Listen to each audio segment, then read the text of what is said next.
एक बाबा है अंधा, अकल का अंधा बोलता हूँ, आंखों से तो कोई भी अंधा लग रहा हो सकता है।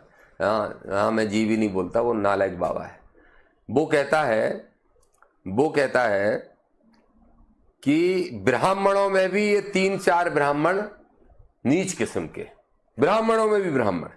एक और बाबा है, क्या नाम है उसका, मैं अभी वीडियो सेव करके रखा हूं, जो कहता है कि हाँ, क्षत्रियों को भी सम्मान देना चाहिए क्योंकि वो हैं तो हमारी नाजायज औलाद। दादाजी, मुझे रामायण की इतनी चौपाइयां याद हैं कि अभी इस नरोत्तम मिश्रा और जो भी हमारे एक मित्र हैं, नरोत्तम भी हमारे पुराने मित्र हैं, अवधेश नायक भी पुराने मित्र हैं, ये लोग आके मुझसे रामायण पे, ग्रंथ पे मीडिया के सामने डिस्कशन कर लें, और मैं डिस्कशन चलो उसी ग्रंथ के अनुसार ही करूंगा, अम्बेडकरवादी सोच के नाते नहीं, और जीत जाए। तो आप ये सवाल उठाइए कि जब एक गरीब आदिवासी पे एक मनुवादी पेशाब करता है, अगर वही एक मुस्लिम उस पे कर देता आदिवासी पे पेशाब, तो फिर ये मुद्दा नेशनल बन जाता। लेकिन चूंकि एक मनुवादी ने एक आदिवासी पे पेशाब की तो कोई बड़ा मुद्दा नहीं बना। क्यों? कि जो हिंदू, आप एक बात बताइए, 100 में से 90 हिंदू, और हिंदुओं पे अत्याचार जरा कैसे बताइए। ओबीसी के लोगों को कहा गया, तेली, तमोरी, भीलों को कहा गया, उनको गालियां दी गई। इन्हीं तुलसीदास जी ने लिखा है, और हमारे ओबीसी के लोग वही पढ़ पढ़ के खुश हो रहे हैं, रोज अपन को खुद गालियां दे रहे हैं। इनसे ज्यादा नासमझ कौन होगा? खुद गालियां दे रहे हैं अपन को, वही पढ़ पढ़ के, और मनुवादियों की व्यवस्था में फंसे हुए हैं।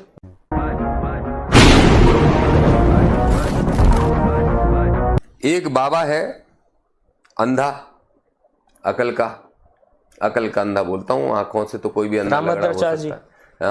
हाँ, मैं जी भी नहीं बोलता, वो नालायक बाबा है। वो कहता है कि ब्राह्मणों में भी ये 3-4 ब्राह्मण नीच किस्म के, ब्राह्मणों में भी ब्राह्मण। एक और बाबा है, क्या नाम है उसका, मैं अभी वीडियो सेव करके रखा हूं, जो कहता है कि हाँ, क्षत्रियों को भी सम्मान देना चाहिए क्योंकि वो हैं तो हमारी नाजायज औलाद। अब देखिए, ब्राह्मणों में भी कुछ ब्राह्मणों का अपमान हो गया, क्षत्रियों में भी पूरे क्षत्रियों का अपमान हो गया, और वैश्यों की तो कहीं गिनती नहीं उनकी लिस्ट में, और कायस्थों को उनने अपना माना ही नहीं था कभी भी। तो ये जो सामान्य वर्ग की 4 जातियां हैं, इन जातियों के अंदर भी सिर्फ एक जाति को श्रेष्ठ बनाते हैं ये हमारे तथाकथित गंदे ग्रंथ। जो किसी को ऊंचा नीचा जाति और जन्म के आधार पर बताए, ना मैं उसको ग्रंथ मानता हूं और ना ऐसे संत को संत मानता हूं। मैं ये कहता हूं उनको फूलों की माला नहीं, दूसरी मालाएं मिलना चाहिए। किसकी माला? वो आप भी जानते हो। नहीं, लेकिन आपसे उम्र में बड़े हैं और संत हैं, तो आपको इस तरीके की भाषा का यूज करना चाहिए। संत किसने बनाया? लॉ पढ़ के संत बने हैं? नहीं, जरूरी थोड़ा ना कि हर चीज में लॉ पढ़ना ही जरूरी है सर। बिल्कुल जरूरी है। वो कैसे? बिल्कुल, आप भारतीय संविधान पढ़ के संत बन जाओ, विद्वान बन जाओ, हम आपका सम्मान करेंगे। आपके कुछ पुरखा आज से 1500 साल पहले कुछ किताब लिख गए हो, इसके लिए कि हमारी नालायक संतान है 25 पीढ़ियां भी इसी संविधान के, इसी किताब के आधार पर पूरी दुनिया पे राज्य करती सभी ग्रंथों को इस चीज का दोष नहीं दे सकते ना। सभी ग्रंथों में दोष है, उन्हीं को दोष दे रहा हूं। जिन ग्रंथों में दोष है उन्हीं ग्रंथों को दोष दे रहा हूं, और सबके प्रमाण दे सकता हूं। जैसे किन किन ग्रंथ? जैसे मनुस्मृति, वो तो ग्रंथ नहीं है, वो तो एक किताब है। नहीं, वो सबसे बड़ा ग्रंथ है, आपको पता ही नहीं है। मनु विधान, मनुस्मृति नहीं है, मनु विधान है। और जब तक भारत में भारतीय संविधान लागू नहीं किया गया था, तब तक मनु विधान से ही ये देश चलता था। बिल्कुल चलता था। तो वो सबसे बड़ा ग्रंथ तो वही हो गया। अच्छा, मनु जो महाराज आए थे, महाराज क्या बोलते हैं उनको, जो भी बोलते हैं, वो आए थे 1550 साल पहले, और एक आए 550 साल पहले, जिनकी जगह जगह आजकल कथाएं होती रहती हैं, वो पढ़ते रहते हैं हम लोग मंदिरों में बैठ के अखंड करके। अब ये बताओ, वो 550 साल पहले आए, वो मनु विधान जिस तरह से लागू था, तो इनके दिमाग में भी वही चीजें भरी हुई थी, तो इसलिए भी ये लिख गए, ढोल गमार शूद्र पशुनारी ये सब ताड़न के अधिकारी। अब बताओ कहां से कौन सा दुनिया का विद्वान इस चौपाई को सही कह सकता है और इसके अर्थ को, इसके मायने को सही सिद्ध कर सकता है? ढोल और गमार तो समझ में आता है, वैसे तो गमार को भी नहीं। ढोल को मारो, गमार को मारो, मारो मतलब ताड़ने का मतलब वही होता है। शूद्र को, पशु को और नारी को। बचा कौन? कौन बचा? और अगर ये सोच इनकी वास्तविकता में नहीं होती तो महात्मा फुले के समय सावित्रीबाई फुले को नारी के लिए शिक्षित करने के लिए संघर्ष नहीं करना पड़ता। तभी तो नारियों को शिक्षित नहीं किया जाता था, क्योंकि ढोल गमार शूद्र पशु नारी ये सब ताड़न के अधिकारी। बिल्कुल सही। तो फिर तो ये जैसे भी देखिए, मैं हर उस ग्रंथ का सम्मान करता हूं जो ग्रंथ मानवतावादी है, जो ग्रंथ समाज के अंदर भेदभाव नहीं, वैमनस्यता नहीं, बल्कि भाईचारा पैदा करता है। अगर ऐसा कोई ग्रंथ है तो मुझे ला के दे, मैं पूरी तरह से आपके अनुसार कौन सा ग्रंथ है ऐसा जो भाईचारा? भारतीय संविधान। उसके अलावा मैं धार्मिक ग्रंथ की बात कर रहा हूँ, ना कि उसकी संविधान। नहीं, धार्मिक ग्रंथ तो कुछ होते ही नहीं है मेरी। मुसलमानों के लिए क्या कहेंगे? नहीं, मैं किसी के लिए भी नहीं, आप हिंदुओं के लिए बोल रहे हैं, किसी के लिए क्या पूछना चाहते हैं? मैं ये पूछना चाहता हूँ, जैसे आप हिंदू जो संत हैं जो गलत बात बोलते हैं, आप उनके लिए बोलते हैं, बिल्कुल पक्ष में हूं मैं, ऑन कैमरा बोलता हूं कि मैं मतलब आपके बिल्कुल पक्ष में हूं। क्या आप मुसलमानों के लिए कुछ कहना चाहेंगे इस मामले में? क्या जो उनकी कुरान में गलत लिखा है, देखिए, क्या आपने कभी, मैंने किस धर्म में जन्म लिया? हिंदू धर्म में। तो मैंने बचपन से पढ़ा क्या? हिंदू धर्म। नहीं, लेकिन आप नेता है ना, नेता तो आप सभी धर्मों के हैं। नहीं, सुनिए जी, मैंने बचपन से हिंदू धर्म पढ़ा है। और कचरा सबसे पहले मैं अपने घर में साफ करूंगा, फिर पड़ोसी के यहाँ झाड़ू लगाने जाऊंगा। अगर मैं एक साथ 36 घरों में झाड़ू लगाने जाऊं तो मेरा घर भी साफ नहीं हो पाएगा, पहली चीज। दूसरी चीज, चूंकि मैं जिस धर्म में जन्मा हूं, मेरे दादाजी, मुझे रामायण की इतनी चौपाइयां याद हैं कि अभी इस नरोत्तम मिश्रा और जो भी हमारे एक मित्र हैं, नरोत्तम भी हमारे पुराने मित्र हैं, अवधेश नायक भी पुराने मित्र हैं, ये लोग आके मुझसे रामायण पे, ग्रंथ पे, मीडिया के सामने डिस्कशन कर लें, और मैं डिस्कशन चलो उसी ग्रंथ के अनुसार ही करूंगा, अम्बेडकरवादी सोच के नाते नहीं, और जीत जाएं। लेकिन मुझे ये कहां से याद हुआ? मैं जब स्कूल नहीं जाता था डर के मारे या किसी वजह से, पढ़ाई से बचने के लिए, तो दादा का संरक्षण मिलता था। दादाजी कहते थे छोड़ स्कूल में का दरवाजा, बेटा तो ये रामायण पढ़ाए। सही बात। और वो रामायण पढ़ाने बिठा देते थे। ढेरों सैकड़ों चौपाइयां अभी आपको सुना दूंगा मैं। तो मुझे उसका अनुभव है, उसका ज्ञान है, और उसी व्यवस्था के हिसाब से मैंने अपना जीवन अभी तक आगे बढ़ाने का काम 25 साल तक, मतलब आपने 25 साल मुसलमानों के लिए या अन्य जो धर्म, मैंने अभी किसी का अध्ययन नहीं किया, मतलब किसी का अध्ययन नहीं किया। और उसके लिए भी मेरा सीधा सवाल है, ये सवाल 20 बार मुझसे पूछा गया कि आप दूसरे धर्मों पे क्यों नहीं बोलते। मैं कहता हूं मैं पहले अपना घर साफ कर लूंगा। पाकिस्तान में शिया सुन्नी की लड़ाई हो रही है, मैं पहले वो निपटाने जाऊंगा कि पहले अपने देश की हिंदू मुसलमान की लड़ाई खत्म करूंगा। आपकी उम्र कितनी हो गई है सर? मेरी उम्र मैं बताता नहीं हूँ। नहीं, फिर भी नहीं, मैं बताता नहीं हूँ। मेरे चुनावी हलफनामे में जाकर देख लीजिएगा, पर मैं ऑन कैमरा अपनी उम्र नहीं बताता हूँ। मुझे ये पता है मेरा 45 पकड़ के चलते हैं, एक उम्र 45 पकड़ के चलते हैं, इतनी तो कम से कम हो गई है आपकी उम्र जी। हाँ, तो इतनी उम्र हो गई है, अभी तक कचरा साफ नहीं हुआ है आपके अनुसार, आगे भी शायद हो रहा ना हो, वो आगे की बात है। तो क्या आप अपने जो उम्मीदवार हैं उनमें मुसलमानों को नहीं गिनते हैं? क्यों? उम्मीदवार मतलब हमारे कार्यकर्ताओं में मुसलमान हो या हिंदू हो या सिख हो, ईसाई सब रहते हैं। वहां पे बात हमारे शिविर में, कैडर कैंप में नफरत की नहीं सिखाई जाती। वहां एक बात सिखाई जाती है, बिल्कुल क्लियर एजेंडा है, आप सुन लीजिए। आपको सबसे पहले अंधविश्वासी से दूर हटना पड़ेगा। अब अंधविश्वास हमारा हिंदू धर्म फैलाता है, इस्लाम फैलाता है, कोई और धर्म फैलाता है। आपको जो हिंसा है वो धर्म के चश्मे से देख रहे हो आप जी, और मैं उस हिंसा को जाति और गरीब के चश्मे से देखता हूँ। आपके लिए धर्म प्राथमिकता है, मेरे लिए मानवता प्राथमिकता है। हमारे लिए भी सर मानवता। अगर आपके लिए मानवता प्राथमिकता है तो आप धर्म के चश्मे से देखना आपको बंद इसलिए करना पड़ेगा क्योंकि आपको वो हिंसा तो दिखाई दे रही है जो हिंदुओं पे हो रही है, आपको वो हिंसा नहीं दिखाई दे रही है जो दलितों पे हो रही है, गरीबों पे हो रही है, आदिवासियों पे हो रही है सर, बिल्कुल दिखाई दे रहा है हमें। तो आप ये सवाल उठाइए कि जब एक गरीब आदिवासी पे एक मनुवादी पेशाब करता है, अगर वही एक मुस्लिम उस पे कर देता आदिवासी पे पेशाब, तो फिर ये मुद्दा नेशनल बन जाता। लेकिन चूंकि एक मनुवादी ने एक आदिवासी पे पेशाब की तो कोई बड़ा मुद्दा नहीं बना। क्यों? क्योंकि मनुवादी विचारधारा के लोगों ने उसको समझ लिया कि ये तो हमारा हक है, अधिकार है। जब एक एससी के भाई को मंदिर में जाने से और घोड़े पे चढ़ने से रोक दिया जाता है, उसको जूते मारे जाते हैं, तब हम उस हिंसा को हमारे हिंदुओं के बीच का मामला है, निपटा लेंगे, उस नजर से देख लेते हैं। लेकिन जब एक अखलाक को गाय का मांस होने की शंका पे मार दिया जाता है और बाद में रिपोर्ट आती है कि गाय का मांस नहीं था, तब हम हिंदू कहते हैं कोई बात नहीं। तो आपको यह भी तो देखना पड़ेगा कि जो हिंदू, आप एक बात बताइए, 100 में से 90 हिंदू और हिंदुओं पे अत्याचार, जरा कैसे बताइए। और अगर हिंदुओं पे अत्याचार नहीं, मैं देखता हूं मानवता के नजर से, जैसे कि मैंने मणिपुर में देखा, मेरे साथियों ने देखा, वो झगड़ा हिंदू मुसलमान का नहीं था, हिंदू और हिंदुओं के बीच का ही था, ठीक है। या बौद्ध मान लो दूसरों को, तो बौद्ध हिंदू से अलग तो है नहीं जी। मतलब हिंदू और बौद्ध अगर आप बात करने जाओगे, पैरेलल है एक दूसरे नहीं, दोनों अलग अलग चीजें हैं। लेकिन अगर आप मुझसे पूछने जाओगे तो मैं इसको ये कहूंगा कि इसमें बड़ी लंबी बहस है कि जिस सनातन धर्म की हम बात करते हैं उसका उद्गम कहां से हुआ, और जिस बौद्ध धर्म की बात करते हैं उसका उद्गम कहां से हुआ। बौद्ध धर्म से हिंदू धर्म निकला या हिंदू धर्म से बौद्ध धर्म निकला, इसका पूरा, इस पर थीसिस लिखी जा रही है, पूरा एक तैयारी की जा रही है, वो लंबी बहस है। लेकिन अगर मणिपुर की बात आप करोगे तो वो मुस्लिम तो वहां कोई नहीं था लड़ाई में जी, लेकिन वहां पे पूरी की पूरी तरीके से मानवता का हनन किया गया। हमने उस नजर से देखा। अब आते हैं पश्चिम बंगाल पे जी। पश्चिम बंगाल के अंदर जब भी किसी मुसलमान के द्वारा या पूरे देश में कोई भी मुसलमान के द्वारा कभी कोई घटना किसी हिंदू के साथ कर दी जाती है तो हम 90% हिंदू चिल्लाने लगते हैं।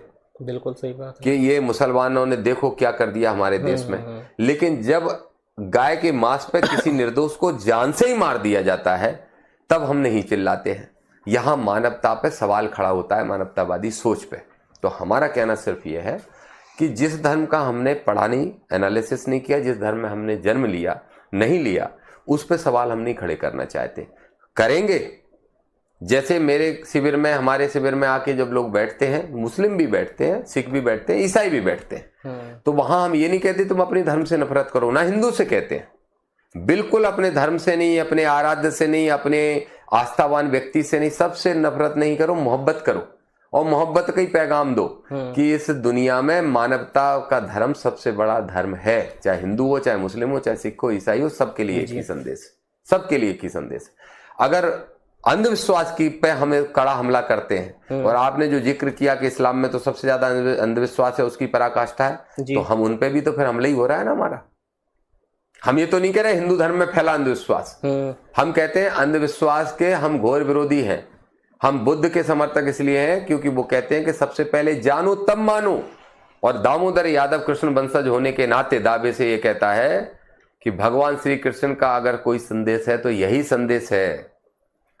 अगर आपको ईश्वर ने बनाया, दो विचारधाराएं, आपको ईश्वर ने बनाया, ये आप मानोगे, मित्तल जी ये मानेंगे जी। दामोदर यादव पर्सनली ये मानता है, मेरा भाई मेरे बच्चे माने या ना माने, लेकिन दामोदर यादव ये मानता है कि मुझे प्रकृति ने बनाया और मूर्त रूप हमें मेरे माँ बाप ने दिया, और अगर मूर्त रूप माँ बाप ने दिया तो मेरे लिए सबसे बड़े ईश्वर वो है, और ये प्रकृति मेरे लिए भगवान है जी। ये मैं मानता हूँ, प्रकृति भगवान, भगवान नहीं, ये प्रकृति भगवान है, जैसा ओशो मानते थे। मैं ओशो का बहुत बड़ा समर्थक हूँ। बिल्कुल। तो मैं दावे से ये कहता हूँ कि अगर आपको ईश्वर ने बनाया और मुझे प्रकृति ने बनाया, तो हमारे इस शरीर में एक सवाल है, सबसे अहम चीज क्या दी। वैसे तो सब एक दूसरे के पूरक हैं, सब एक दूसरे से जुड़े हैं, लेकिन इस शरीर का सबसे अहम पुर्जा अगर कोई है तो ये हमारा दिमाग है, मस्तिष्क। इसके बगैर कुछ नहीं चल सकता, ये नष्ट, सब खत्म। तो जब ये दिया है तो इसका इस्तेमाल करते हुए हमें पहले चीजों को जानना चाहिए, तब मानना चाहिए। समस्या यह है कि एक अफवाह फैली और उस पर लाखों की भीड़ चल पड़ती है, कभी क्रॉस चेक नहीं करती कि वो अफवाह है कि सच्ची घटना है। तो मैं ऐसे ही मानता हूं ईश्वर के और धर्म के बारे में कि पहले जानो तब मानो। अभी आपने कुछ देर पहले कहा था कि जब आप स्कूल जाते थे तो दादाजी रोक लेते थे कि आ जाओ, चलो रामायण पढ़ रहा है या कुछ ग्रंथ पढ़ रहा है। क्या सीखा अभी तक आपने, मतलब बचपन में या बाद में? ग्रंथों से जी हाँ, जब वो रामायण पढ़ाते थे या कुछ कहानियां सुनाती थी बचपन में। हाँ, बहुत सारी, मुझे पूरी रामायण, पूरी महाभारत बहुत याद है। अच्छी चीज लगी आपको उन सब में? उन सब में सबसे अच्छी लगी जो मानव, उसमें देखिए उन सारे ग्रंथों के अंदर 90% चीज मानवतावादी है, बिल्कुल, और 10% चीजें हैं जो मानवता पे सीधा हमला है। जो जैसी मैंने चौपाई आपको बोल के सुनाई, और भी बहुत सारी चौपाई हैं जो मैं बोलना नहीं चाहता, बहुत लोगों को कष्ट होता है सुनने में, हमारे लोगों को होता है। नहीं, एक आध बोलते अरे बहुत सारी हमारे प्रमाणित है ना, हमारे ओबीसी के लोग, अपने मन से बोल हमारे ओबीसी के लोगों को कहा गया, तेली तमोरी भीलों को कहा गया, उनको गालियां दी गई। इन्हीं तुलसीदास जी ने लिखा है। और हमारे ओबीसी के लोग वही पढ़ पढ़ के खुश हो रहे हैं, रोज अपन को खुद गालियां दे रहे हैं। इनसे ज्यादा नासमझ कौन होगा? खुद गालियां दे रहे हैं अपन को, वही पढ़ पढ़ के, और मनुवादियों की व्यवस्था में फंसे हुए। तो ऐसा मेरा कहना यह है कि 10% ऐसी उल्लेख हैं, और मैं आज कह रहा हूं उन 10% उल्लेखों को हटा दीजिए, हम सारे उन ग्रंथों को स्वीकार करने के लिए तैयार हैं।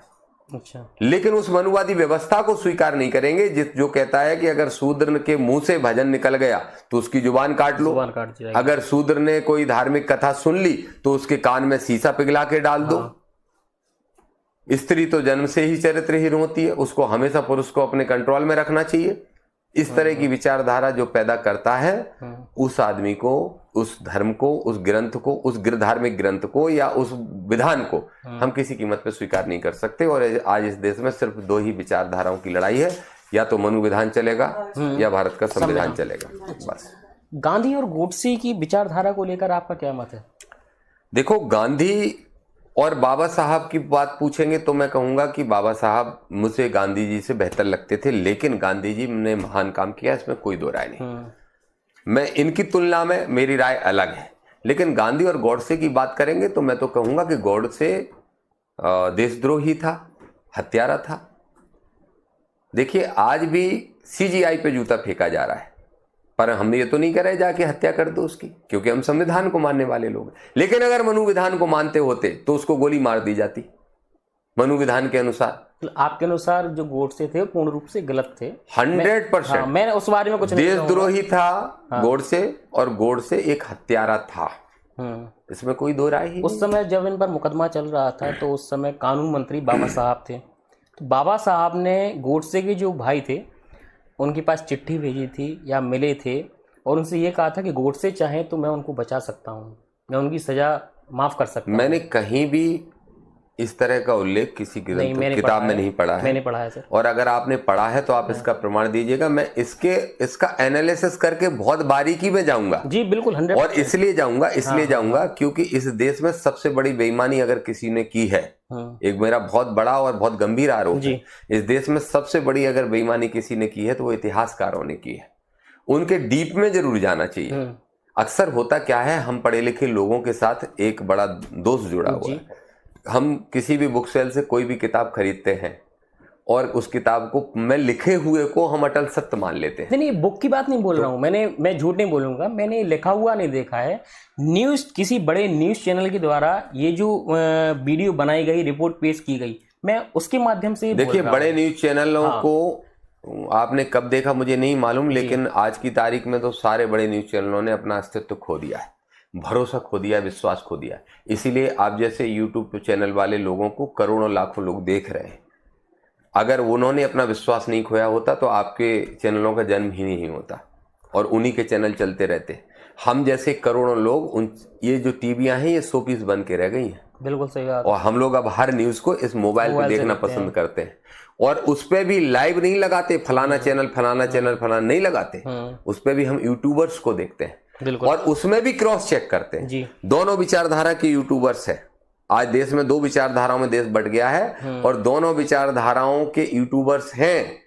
और वो यूट्यूबर्स में जब ये यूट्यूबर्स ऐसा बोल रहा है तो वो कैसा बोल रहा है, और दोनों की बात में बहुत बड़ा विरोध है, तो न्यूट्रल यूट्यूबर को ढूंढते हैं रवीश कुमार टाइप के। हाँ। और फिर उनको देख के और उसका सार निकालने का। अजीत अंजुम, रवीश कुमार जी, अजीत अंजुम है, रवीश कुमार है, दीपक शर्मा है, बहुत सारे अच्छे पत्रकार जो मतलब सच्ची, अच्छा जो अच्छे थे वो तो आज यूट्यूबर बन चुके हैं। सही बात है। एक आध ही कोई बचा होगा अपवाद के रूप में, अदरवाइज जो बड़े चमचे थे वो चैनलों के हेड बन गए हैं, और जो अच्छे पत्रकार थे वो आज यूट्यूबर बन के, जिन्होंने सिद्धांतों से समझौता नहीं किया, उन्होंने भले ही अपना रास्ता दूसरा अपना लिया, लेकिन वो जनता की आवाज उठा रहे हैं, उनके लिए धन्यवाद। अच्छा।